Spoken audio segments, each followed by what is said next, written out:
It's always interesting when developers want to branch out and have ambitious ideas to try to tackle making a game that's completely different from their previous work. Well, that's exactly what the fine people over at Lab Zero did.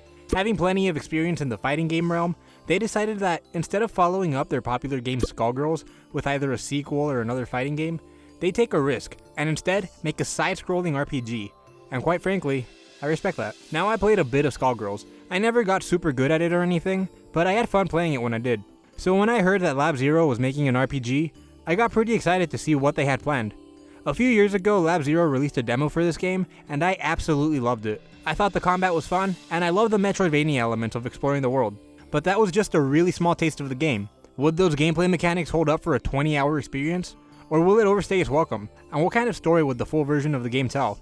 What's up everyone, my name is Sebastian, and today I wanted to share my thoughts on Indivisible. As I mentioned, Indivisible is a side-scrolling RPG with Metroidvania elements. You explore a world full of varied locations, platforming, and a shit ton of monsters. You play as a young girl named Ajna, who is being trained to become a fighter by her dad Inder.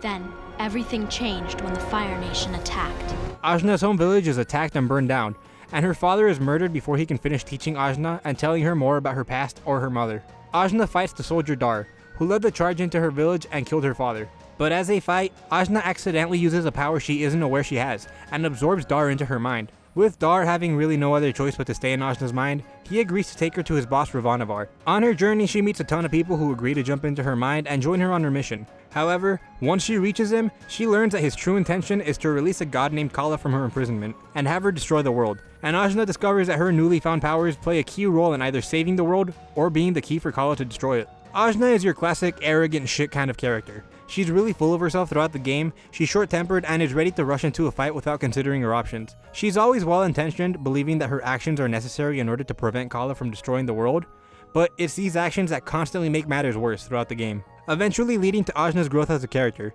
when she realizes she was wrong and should have listened to those around her. Her character grows a lot in this game, which I like, because you see her become a completely different, more mature person towards the end. But what really makes it great and worth investing time into is its characters.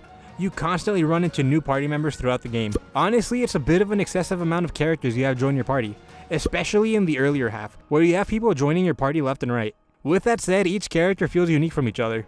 In their personalities, design, and gameplay styles, the interactions that the characters have with each other throughout the story are all well written, interesting, and above all else, they're funny. The way characters interact with each other had me laughing quite a bit during my playthrough of the game, and something I really enjoyed is the fact that characters are all stuck in Ajna's head.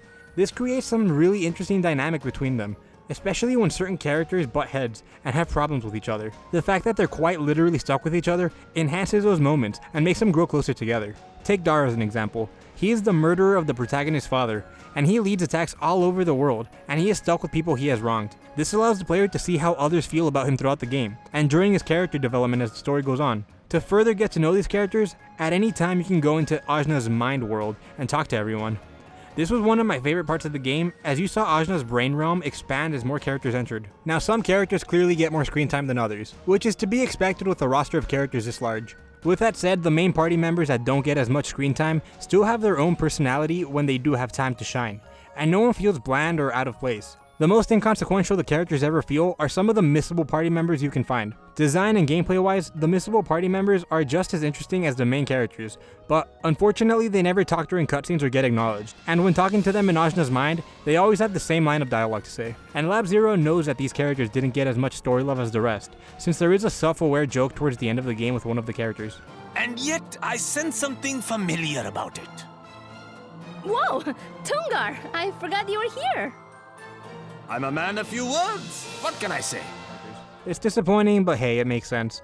There's no way a game of this size would have made a story cutscene and dialogue scenario for each of the optional characters to be in. I still would have liked to get to know these optional characters a bit more, because how insignificant they felt made me not really care enough about them, so I rarely put them in my party, which is a real shame because of how much work was put into their design and gameplay. The game is a side-scrolling RPG with Metroidvania elements. It has a kind of turn-based combat where you get 4 party members, each one tied to a different face button on the controller. Lab Zero, who has some previous experience with fighting games, made the combat actually take some inspiration from fighting games. Things like inputting a direction on the controller to do a special move, and a super meter allowing you to enhance your attacks. Your meter can be used to either heal or revive your party members, and like in a fighting game, to perform supers. You can do up to a level 3 super with most of the characters, depending on how many bars of the meter you want to use. Your attacks are set on a cooldown, and you can combo all of your party members' attacks during your turn. Combat feels good, and stringing together all your characters' attacks and juggling opponents like in a fighting game feels very unique for a turn-based RPG. Making the combat even more like a fighting game are the enemies. Enemy attacks have different ways to block. Some attacks can be blocked normally, and timing it perfect results in a perfect block. And there are some attacks that actually require a perfect block in order to defend against. Completely mimicking a fighting game, there's also enemies that do grappling attacks that must be parried in order to defend against. Like I said, this game has a lot of party members, and honestly the roster feels like a fighting game roster. You gain a lot of them through the story, but the game also has some optional party members that you can find. They're all interesting and have a unique look to them, making them really memorable. Each character has their own moves and abilities, just like in a fighting game. Some of them are ranged, some of them can do follow-up attacks, and some of them can put down traps. They each have their own mechanic to them, which I found really impressive, since they all changed up the strategy I'd use in battle. When not in combat, you explore the world, and throughout the game, obtain items that allow you to go to other locations you previously couldn't reach. It's very Metroidvania-like, and I really like getting to something I couldn't get past, then eventually learning the move required to get past the obstacle. You'll also use these abilities for platforming. The platforming is all laid out really well, making you quickly use all the abilities in order to reach your destination.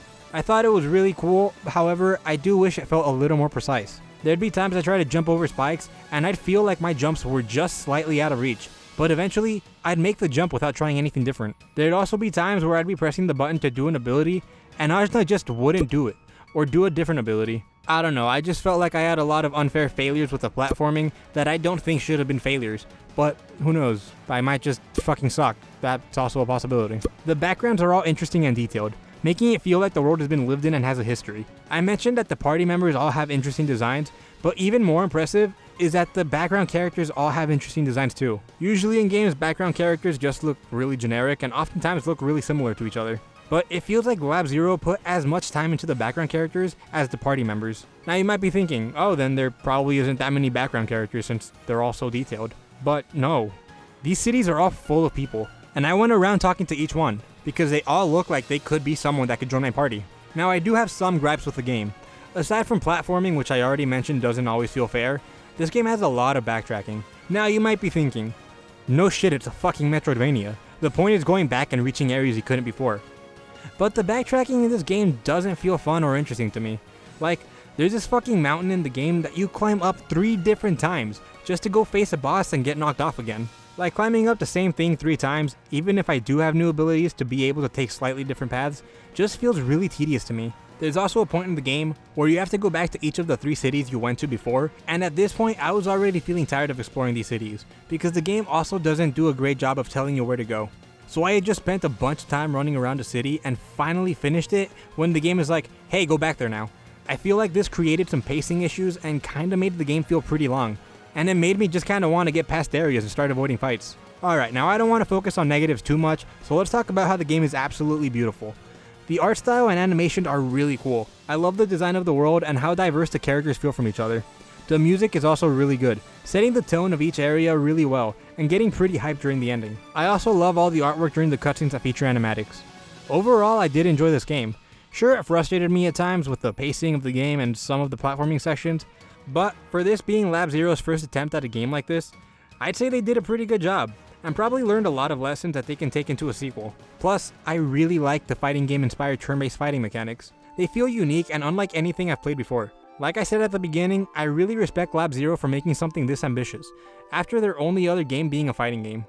And I can't stress this enough, but I love the characters. They're all so much fun with their own personalities, and their interactions together are great. After finishing the game, I don't really see myself doing another playthrough. I did come back to it for a bit just to get a few trophies I had left for the platinum, so I liked it enough to want to do that. And although I won't replay the main game, I'd definitely be interested in any DLC or even a sequel. So, those were my thoughts on Indivisible. But now I'm really curious of what you all think. Let me know what you thought of the game down in the comments. You can also leave me any feedback you might have or recommend me some games that you want to see me talk about in the future. I really hope you enjoyed the video, and if you did, I'd appreciate giving it a like, sharing it with your friends, and of course subscribe if you aren't already. Follow me on all the stuff that's on the screen so you can keep up with whatever random shit I'm doing. And with all that said, that's it for me for now, and I'll talk to you all next time.